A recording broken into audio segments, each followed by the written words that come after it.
concerns and vulnerabilities that teachers and students and their families have at this time. Some ways that we're doing that is we've had a record number of sports physicals happening over the last 2 weeks. In fact, we don't even have enough slots. There's just people clamoring for sports physicals. And interestingly, sports physicals are not where mental health are typically talked about, but this is an unusual time. So we're creating some more access points for kids and their families to have providers in their community recognize what they're going through. And I do know that our clinicians are working on the SBIRT assessment, and some of you probably know what that is, maybe not others, but that's something that our nurse practitioner and our naturopathic doctor who work in the school-based health centers are working on to have that sort of screening, brief intervention, and referral to treatment for kids that are experiencing issues with substance use disorder. So anyway, just a little sidebar. Thanks. Thanks, Apple. Apple, if I might just respond to that, the news that kids are working so hard to get their sports physicals is really heartening to me, because, the message behind that is that kids are getting back into sports, and that when we're talking about mental health or any kind of health, that they're having access to those things is so huge. So thank you for sharing that. I have an update. So unfortunately, and it's so hard because for what we talk about and all the positive things that were talked about, we weren't able to come up with an agreement for moving forward with the school-based health clinic. And so MCS has stepped aside with working with the county with the school base. And so that's just, it's really sad. And so we are still in the school 1 day a week in all the schools. All the schools wanted to continue our relationship. And so we're in Brennan 1 day and Chimacum 1 day, Quilcene 1 day. And I just talked with the Port Townsend School District, and they want to continue with us 5 days a week in the school. And so, so we're still in the same capacity that we have been, but the schools are now paying for it. So that is our update, and it's just really sad, and it was agonizing to make that decision. And so that's our update. And Julie, may I ask a question?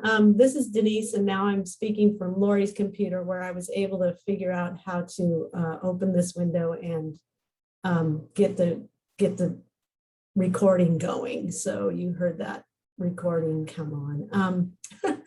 But so in the Chimacum School District, they've decided to go ahead and contract with you for 1 day. And so not only their contract with you, but also my contract with you would be 2 days? No, it's just your contract. It's mine. Okay. All right. Yeah. Great. So it's the 1 day there. Okay. Mm-hmm. And then just to clarify, now it's 1 day at Brennan, 1 day at Chimacum through the Empowered Teens Coalition contract, 1 day in Quilcene, and 1 day in Port Townsend, or did you say 5?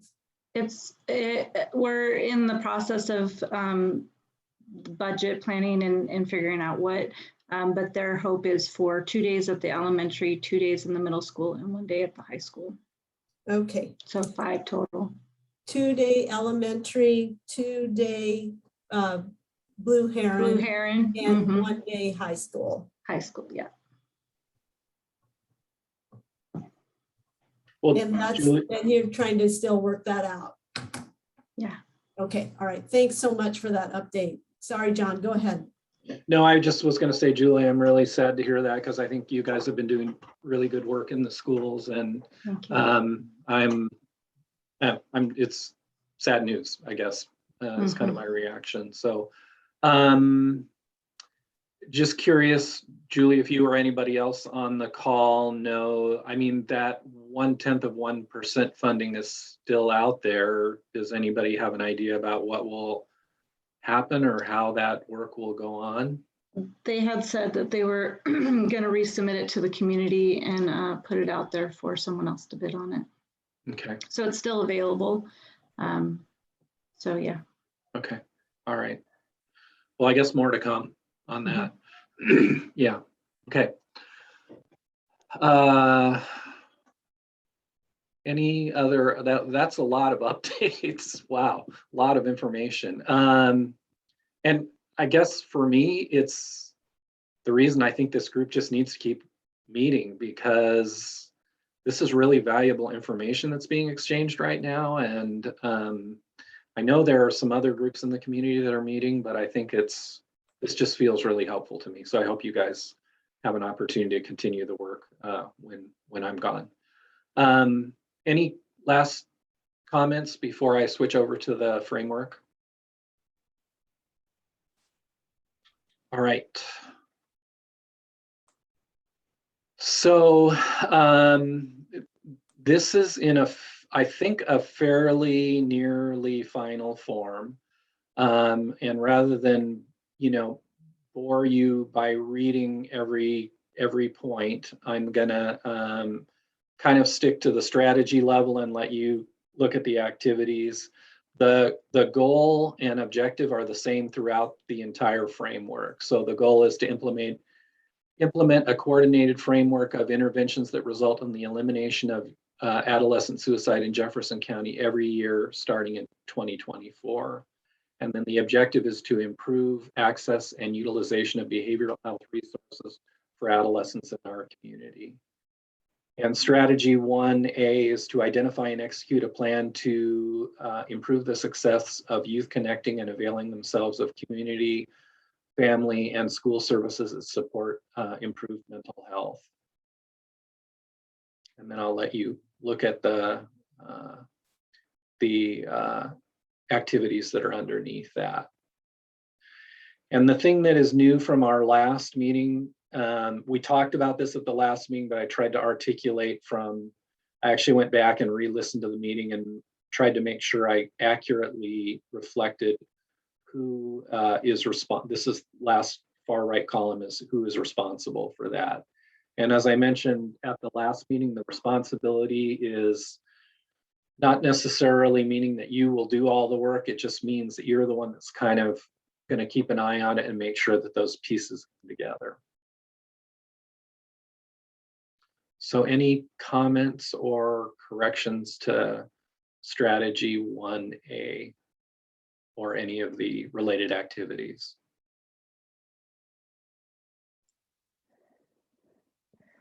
All right. John, I had a question. This Yeah. is Molly.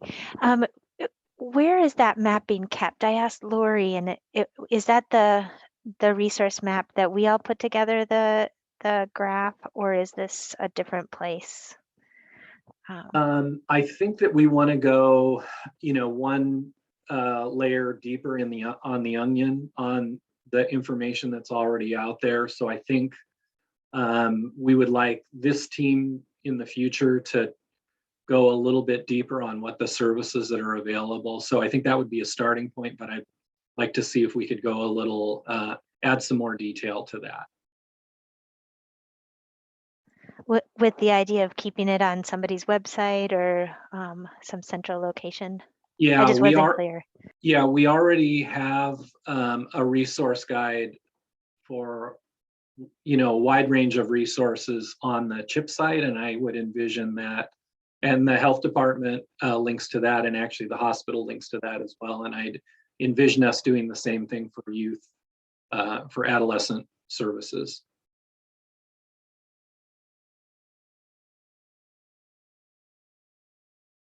All right, I'm gonna pop down one here. Oh, sorry, this is the same strategy continued, and here are some more activities that are underneath that.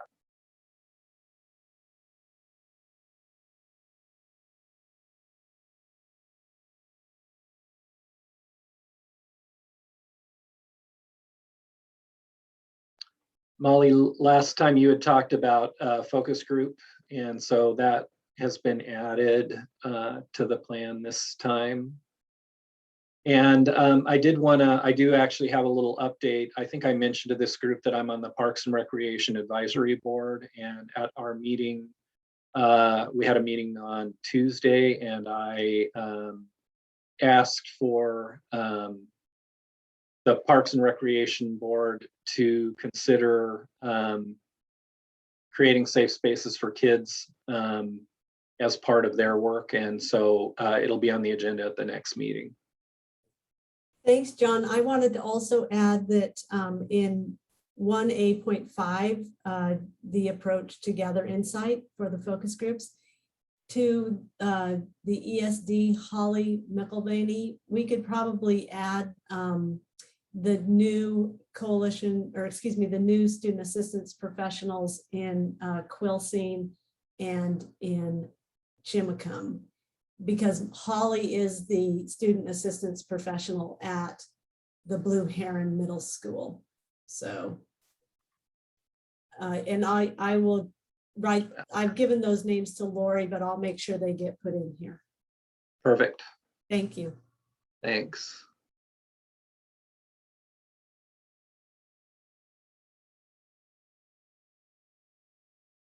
Okay.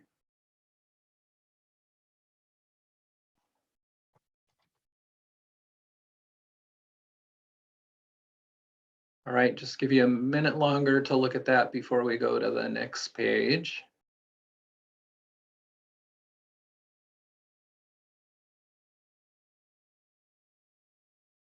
All right.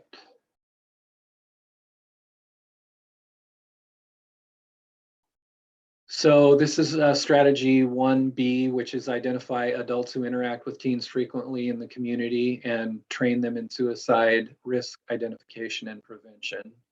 And the metric for this one is that 50 adults will be trained in suicide prevention by June of 2023. And then the activities are basically to develop a list and then offer the training. And the suggestion is to use MCS's mental health first aid classes. And I did add some components or some groups to the list of potential targets for that. I added school staff and parents to that.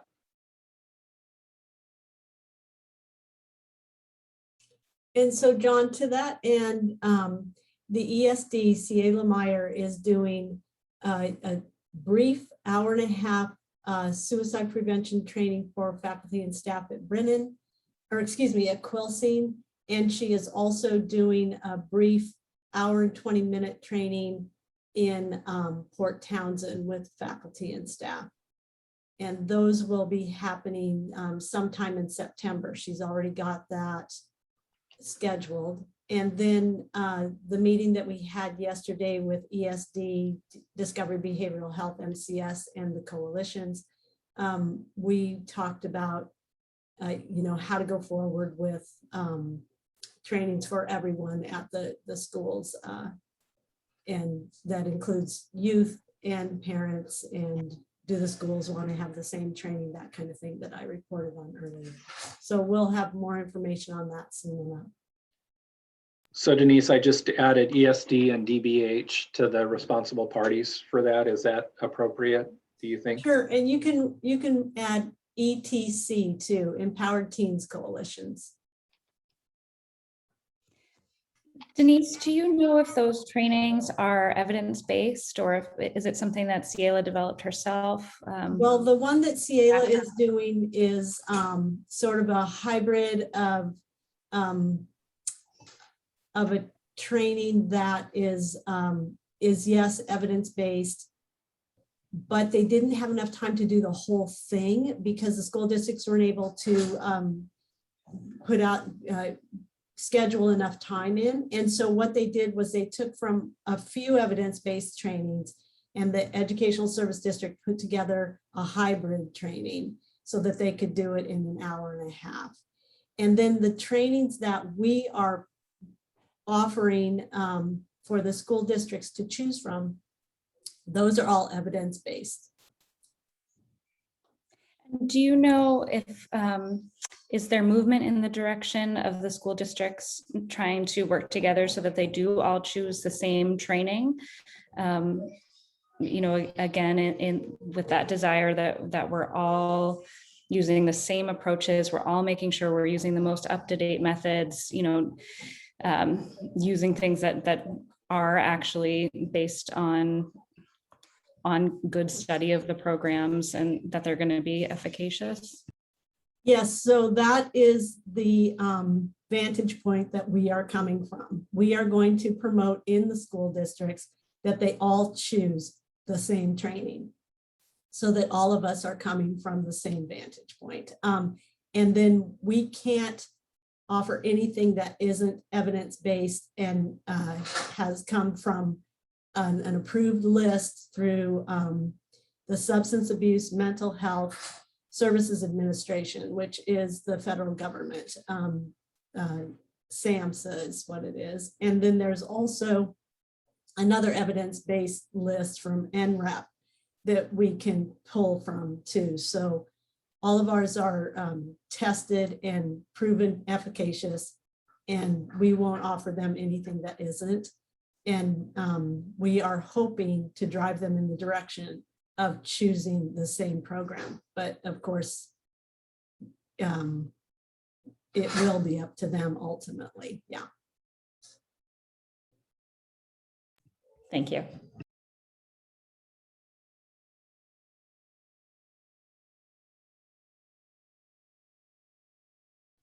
You're muted, John.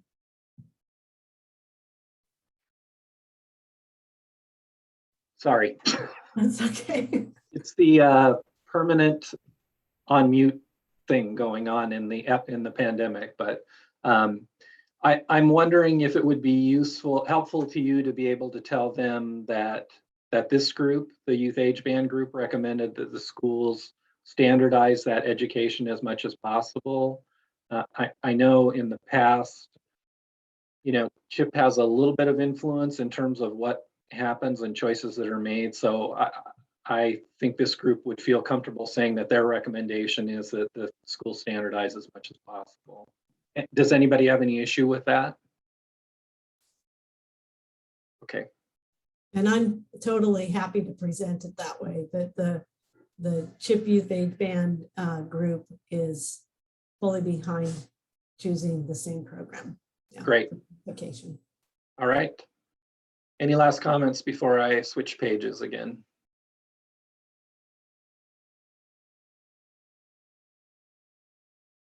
All right, so on to strategy 1C, which is research and implement a plan to teach teens peer counseling and how to refer to appropriate adults and resources. And the metric is that training to be completed for up to 10 middle school and high school students in each district. Each district, teens from each district. Let me work on that wording a little bit because that's a little repetitive. The metric was changed pretty significantly from the last meeting, but I think that's the only thing that was changed in this. And let me see if I can just take this last part off.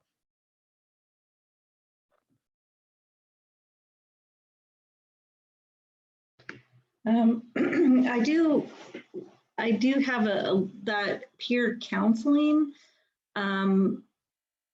That doesn't seem. I'm curious about that word. Is that what we want to teach kids? Because that's a lot of pressure. We talked about this yesterday. Dana from DBH made a really good point about this, about putting the pressure on kids for them to be a resource in their school for counseling. And I think, and I'm curious, was that in the purpose of peer counseling, or was that the purpose of peer education to refer them to appropriate resources? And I'm just hoping, I know we've narrowed things down really, really well over the last several months, a year. I'm curious about that. And, you know, I know that the teen mental health first aid, which the peer-to-peer teen mental health first aid program curriculum is focused on helping teens understand that adults can be trusted, and that that with how to talk about suicide, and how to help another teen talk to a trusted adult. And so the program that we were sort of looking at that is evidence-based is a program that would educate teens not to be counselors, not to be mentors, but on how to communicate to trusted adults when they or a friend has been talking about suicide, or has talked in a way about suicide that seems concerning and worrisome. So it doesn't put the onus on the teen to do the counseling or to do the mentoring support. It puts the onus on an adult, and the teens are learning how to talk to and interact with and trust adults with this information. And if I weren't in, I'm in a different office, and so I can't go. I have these programs written down because we wrote them down yesterday, Julie, and I don't have that in front of me, so I can't say the names of these other programs. So I'm Julie, sorry. I'm wondering if we took these 3 words out, if that would be better. Yeah. And maybe teaching them mental health education and how to refer to appropriate, because that's what that mental health, that specific curriculum talks about, is mental health, and how to refer to appropriate adults. Is that better? Yeah. Okay. Everybody okay with that change? I agree. Okay. John, I have a quick question. Jenny Yeah. sitting in the ferry line. And this is more of a global than specific to this issue. I'm so grateful that Trish is on this call. But I'm just a bit concerned that we're talking a lot about what school districts may or may not do, or schools may or may not do, vis-a-vis a variety of things around suicide prevention and so forth. I really wonder if there's some way we can have other districts represented either by a school counselor or by the dean of students, or someone who can be in the conversation, who live with this work on the ground. Jenny, I'd just add one thing, which is Lori and I agreed that when this is, pretty much fully baked, that we would go, there's a monthly meeting of the superintendents and then one school board member from all the school districts. I can't remember the name of that group, but our plan was to take this to that group when it was, pretty close to being solid, and make sure that they were aware of what the recommendations from this team were, kind of who was represented on this team and what the recommendations were. And I'm hoping that that helps with that, but not sure if you feel like that's enough or whether there's more we should do. Well, I'm wondering if there's some way that this work can be sort of sunshined with these school counselors or people who have a close work around this, just before it even goes to a school board or to a superintendent's meeting, just to kind of get their eyes on it, a look at it, a wondering with them about it, because there's some things that are being set in motion, perhaps, that they may have some wondering about or input about, that we're something that we're missing, because they're the ones that work with this on the ground. I mean, Julie, you would have some insight into that as somebody that has done that work. What are your thoughts about what's in this and how it would play out at the counselor level? Yeah, I mean, even Lisa was part of the discussion with, as a therapist and being based in the schools. This target has been really narrow, and I think in all the discussions that we've had. Jenny, you make a really good point. And it would be great if we had everybody involved and more people coming to these meetings. I mean, for how much time and energy we've put into each discussion and each topic and the refining it by the words. And I feel like we've all put in a lot of perspective. So, I mean, we could always have more eyes on this, absolutely. But this is what we have.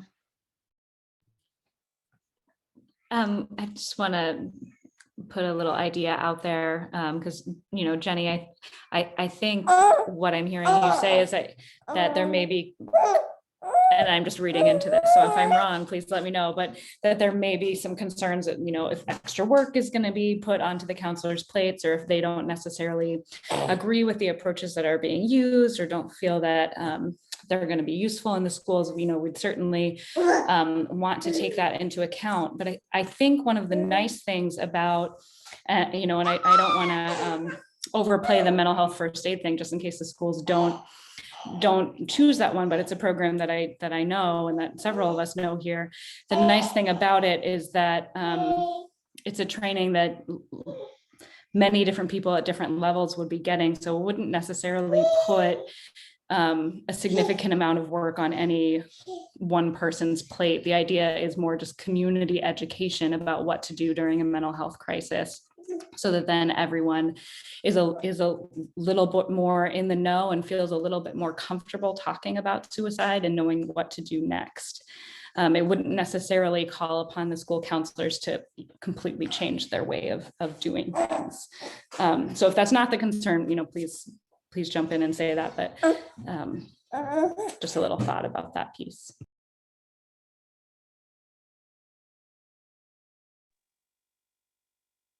Thank you. I appreciate that. It's not exactly where I was heading. It's more that this may feel a little top down to counselors who are doing the work on the ground. And I'm not suggesting that it adds additional work, but that they haven't had input into this, and yet it will impact the students they work with. That's just a thought. For those of you that are doing, boots on the ground kind of therapeutic work with adolescents, I'm wondering if you would be willing to share it with peers and then, provide feedback to us as a way of potentially answering Jenny's concern. And whether first of all, do you think that's a good idea? And second of all, do you think it's possible to do that, I guess?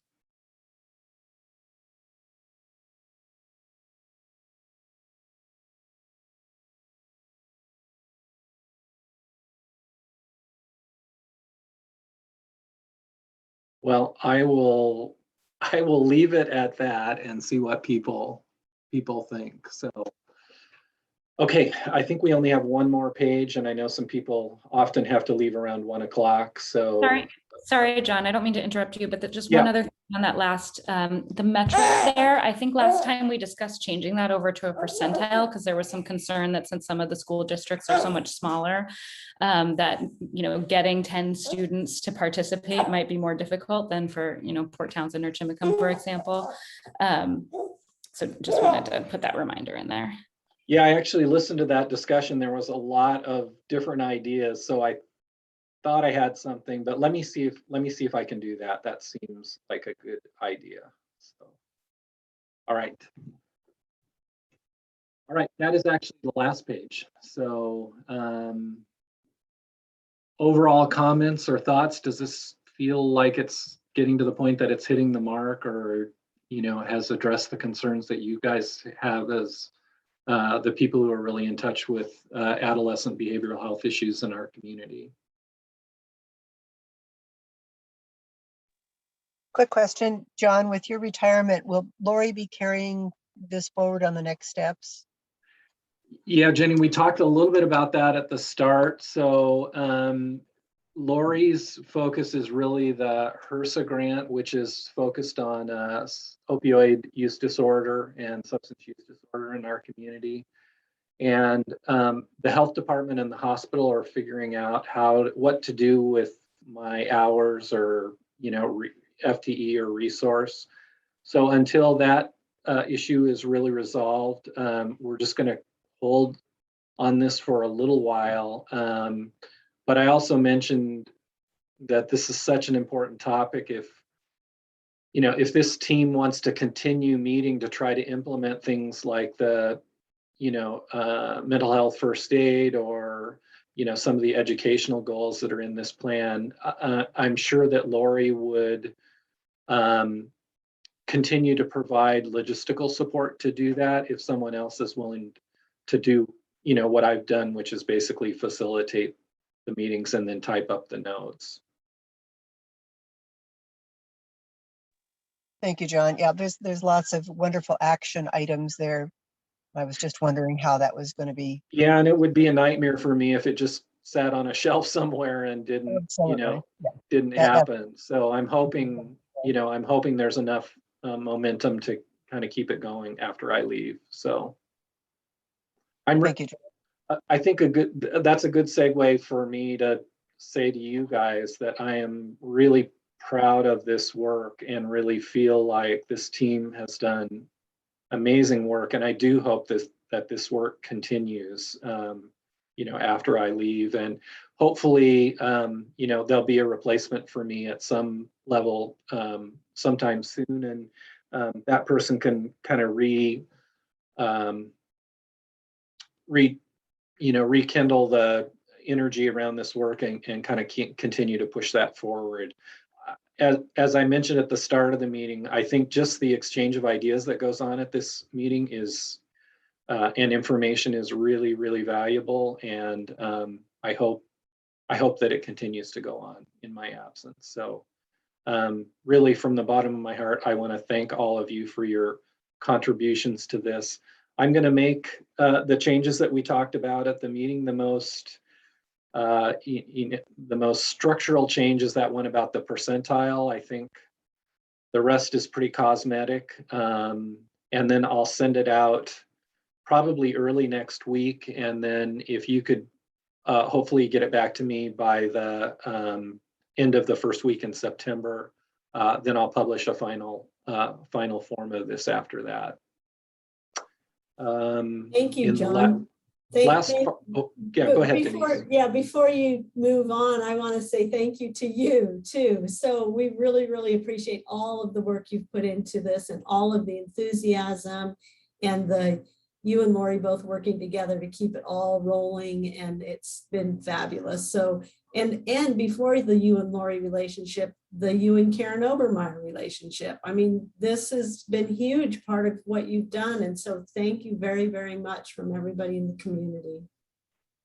Well, thanks, Denise. I'll really miss doing this work because I really do enjoy it. It's more of a calling than a job in a lot of ways. So yeah, I appreciate that very much. All right, in the last few minutes here, any kind of parting thoughts or comments? And I guess what I would say, since I didn't hear kind of an official yes, we'd like to continue to meet. If any of you are willing to kind of assume the facilitator role and are willing to do that, if you contact Lori, or you could even still contact me and let us know that you would like to continue this work and that you're willing to kind of step up and do that. And again, I think we can handle the logistical parts of that. John, I had a question, and I just wanted to echo my gratefulness for all the work you've done on this. But my question actually for the group is, are there meetings like this that are already happening that where your people in your fields are getting together in the community to talk about this work, or is this the only place that these folks are coming together?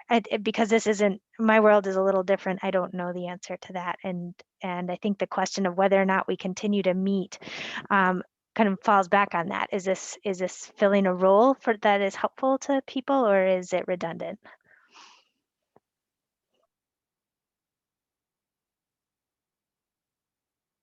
And we may no longer have the right people on the call to answer those questions. I don't know.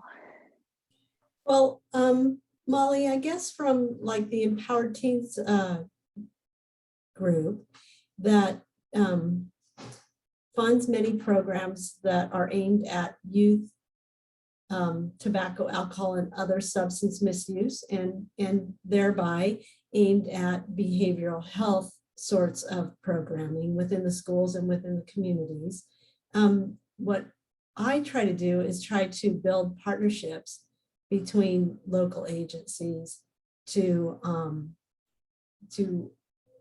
advocate for programs in the schools. And so to that end, the MCS counseling group and the ESD, which is the Educational Service District support unit, and DBH, we all came together to talk about this legislative behavioral health imposition on the schools, right? Because now the schools, due to legislation, have to do some kind of behavioral health programming. And so we all came together to talk about the youth mental health first aid. And we are trying to figure out how to present that in a unified way to the school districts so that they will choose a unified program across all the districts.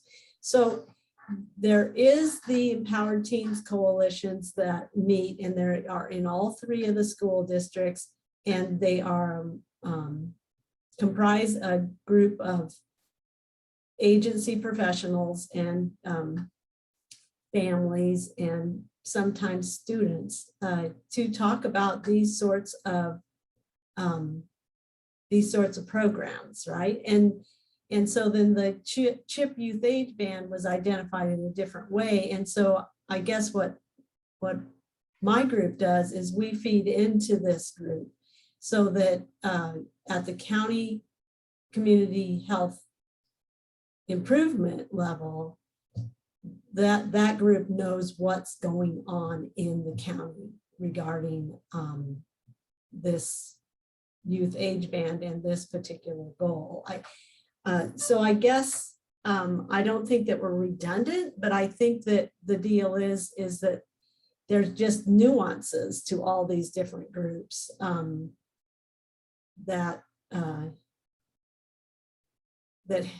help us get the information out across the county, right?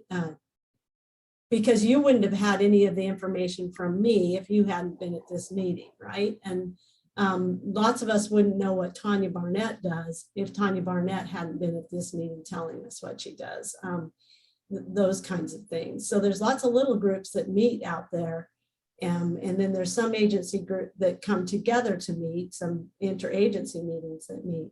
But this CHIP place is the only place where we all come together under this big countywide plan where we're saying, this is what we want to do. Here's how it's happening. Does that even help? Does that answer anything or give you anything to think about? Yeah, that's really helpful. So it sounds like it's not redundant from your standpoint. And then what I would propose, John, maybe to take back to Lori, is what if we set up a meeting to bring everybody back together this winter, so maybe January-ish, and then kind of get together, see where everybody is with the hours that you won't be able to do anymore, see where funding is for some of the other groups and the programming and the decisions about the schools, and kind of all come back together and see where we all are, just to touch base and perhaps make a plan for moving forward at that point when we have a little more information. Yeah, that sounds good. I'm actually hopeful that, whatever happens with my hours or FTE is resolved before January. So hopefully something would happen before then, but let's make that the fallback point if nothing else happens before then. Does anyone know if that timing would make sense with when the schools are going to be making decisions about the programming that they're going to use? Because my concern is that, I think that the schools decisions are really going to change the way that this plan ends up unfolding.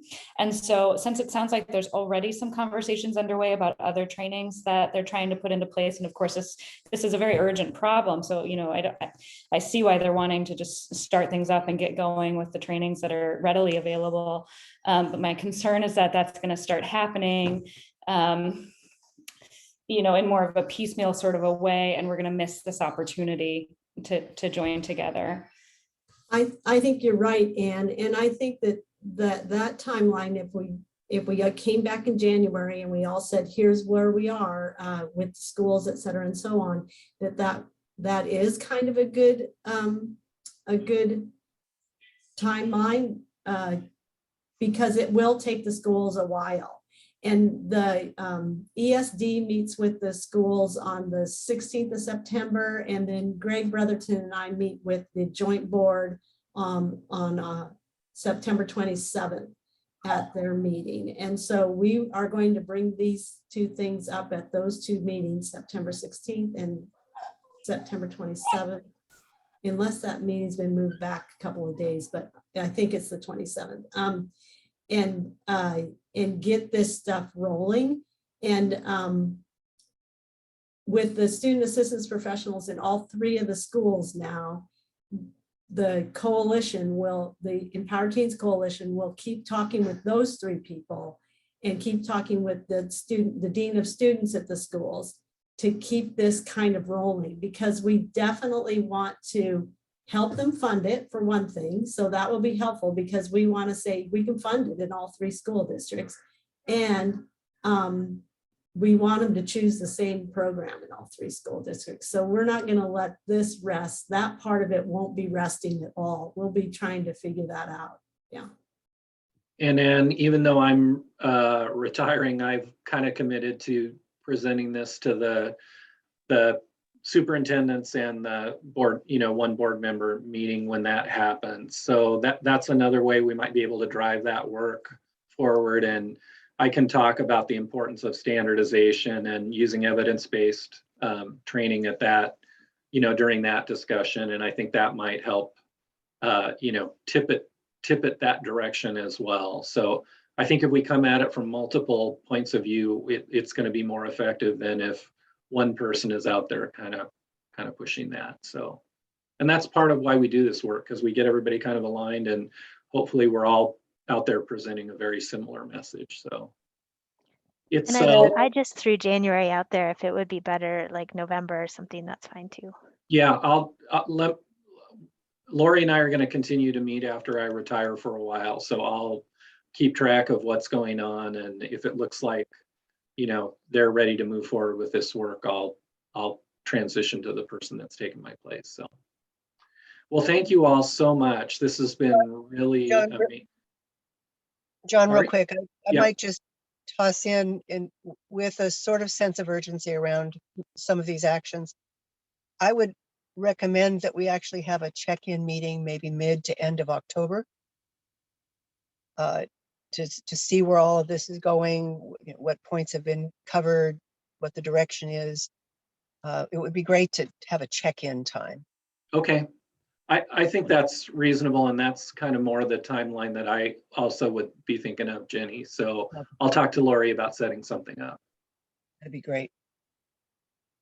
Thank you. All right. Well, once again, thank you all so much. This work has been really rewarding for me, and I care a lot about the youth in our community and have worked with them, over the years in a number of different capacities. So, and I think to me, this was the highest priority in the data that we got from the community was information about adolescent suicide. So I'm really glad that some actions are coming out of this. So thanks again, and hopefully I'll see you down the road. Thank you so much, John. Thank you very much, John. Bye. All right. Thank you, John. And everybody Congratulations. on the call. Congratulations. Thanks. Bye, you Take care, guys. Bye.